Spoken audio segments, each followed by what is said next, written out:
Assalamualaikum warahmatullahi wabarakatuh. Selamat pagi teman-teman semua. Perkenalkan, nama saya Nabila Septina dengan NPM 21122026. Terima kasih kepada dosen pengampu kita yaitu Ibu Nala Puspita Dewi SEMAK yang telah memberikan tugas untuk menjelaskan aturan debit dan juga kredit. Nah, untuk kali ini aku akan mengajak teman-teman semua untuk belajar tentang aturan debit, kredit, dan juga saldo normal. Nah, apa saja sih yang akan kita bahas untuk pertemuan kali ini? Sebelum kita belajar aturan debit, kredit, dan juga saldo normal, aku mau mengajak teman-teman untuk mengingat dulu nih tentang penggolongan akun. Karena ini juga bisa dijadikan sebagai acuan ketika kita belajar aturan debit, kredit, dan juga saldo normal. Nah, apa aja sih yang akan kita bahas? Untuk pertemuan kali ini, yang pertama kita akan membahas penggolongan akun. Sebelumnya, aku akan mengajak teman-teman untuk mereview atau mengingat dulu penggolongan akun. Yang kedua, kita akan melihat tabel aturan debit, kredit, dan juga saldo normal. Yang ketiga, kita akan mengaplikasikan aturan debit, kredit, dan juga saldo normal di dalam contoh soal. Dan aku juga akan menuliskan cara penulisan jurnal umumnya kepada teman-teman dengan menggunakan aturan debit dan juga kredit. Kemudian juga saldo normal. Kemudian selanjutnya nanti akan ada kesimpulan di akhir video. Nah, yang pertama aku mau ngajak kalian untuk mengingat penggolongan akun. Golongan dalam akuntansi itu ada apa aja sih? Secara garis besar itu kan golongannya ada 5 ya.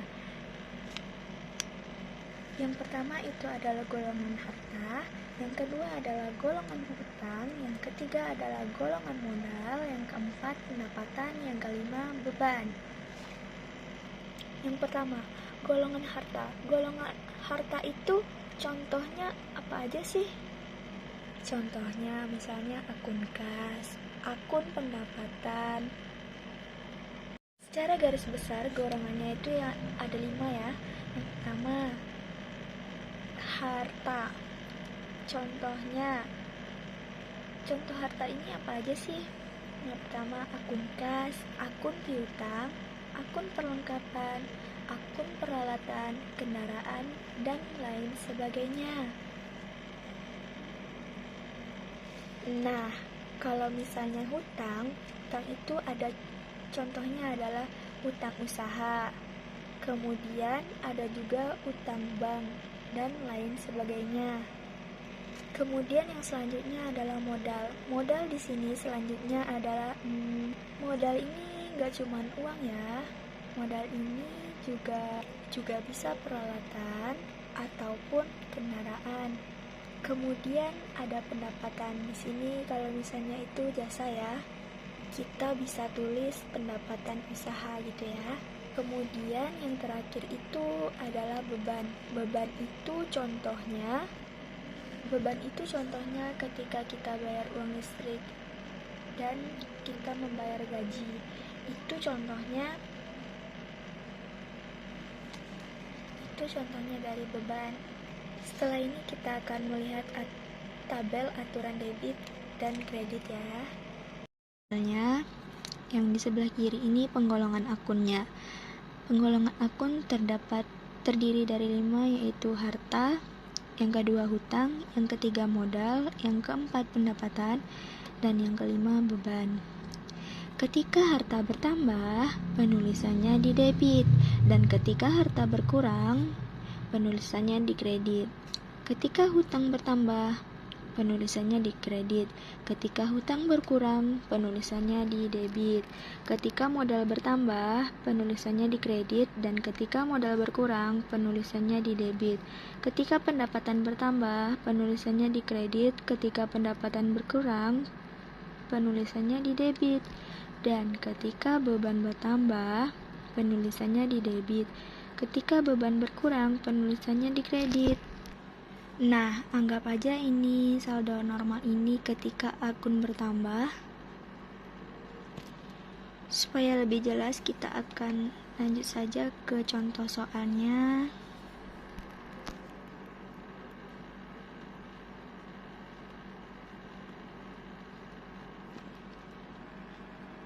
Membeli peralatan bengkel.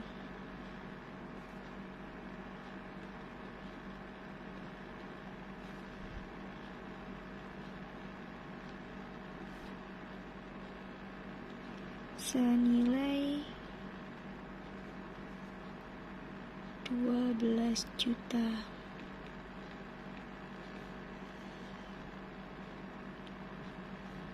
Secara tunai.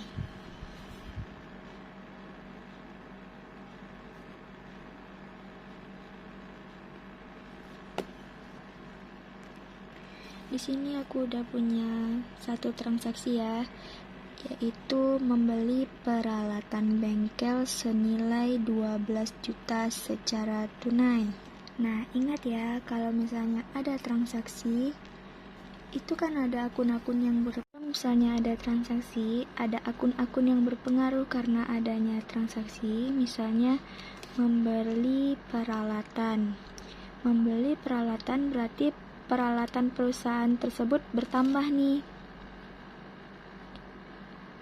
Karena udah ada pembeliannya. Ada pembelian peralatan. Berarti peralatannya pasti bertambah dong. Karena belinya secara tunai, berarti uang perusahaan akan berkurang.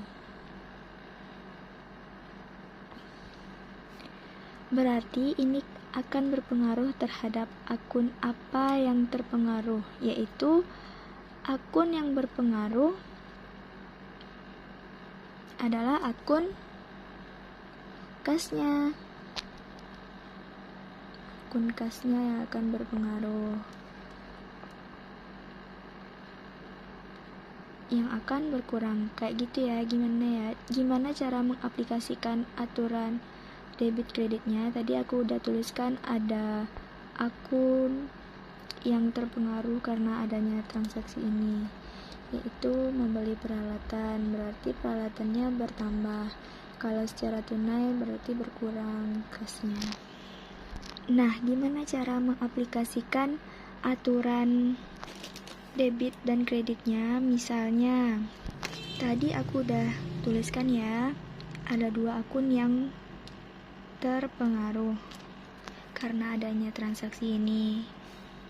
Yang pertama itu membeli peralatan secara tunai, yaitu bisa menambah peralatan. Nah, peralatan bertambah. Peralatan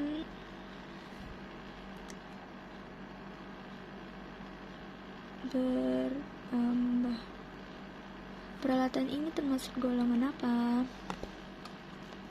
Golongan harta, utang, modal, pendapatan, atau beban. Nah, kita ingat lagi nih di tabel, kalau harta bertambah posisinya di debit, dan kalau harta berkurang posisinya di kredit. Ini harta bertambah di debit. Oke, nah kita analisis. Selanjutnya nanti akan aku kasih contoh cara penulisan jurnal. Kemudian atas transaksi ini ada juga nih kas berkurang. Nih kasnya kan berkurang tadi kan. Nah, kas tadi ini termasuk golongan apa? Golongan harta, utang, modal, pendapatan, atau beban? Kas itu masuknya ke harta.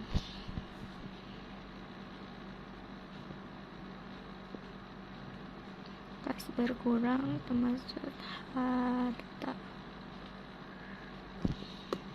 Kita ingat lagi, kalau harta berkurang posisinya di kredit.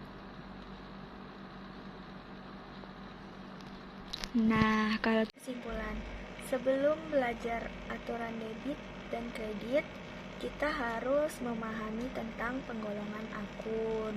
Yang kedua, kita harus memahami aturan debit, kredit, dan juga saldo normal. Ketika ketemu soal, kita harus paham dan kita harus tahu akun-akun apa aja sih yang berpengaruh. Akun-akun tersebut masuk golongan apa? Harta, utang, modal, pendapatan, atau beban. Yang ketiga, kita harus memperhatikan posisi debit dan kreditnya. Sekian video dari saya. Lebih dan kurangnya mohon dimaafkan. Assalamualaikum warahmatullahi wabarakatuh.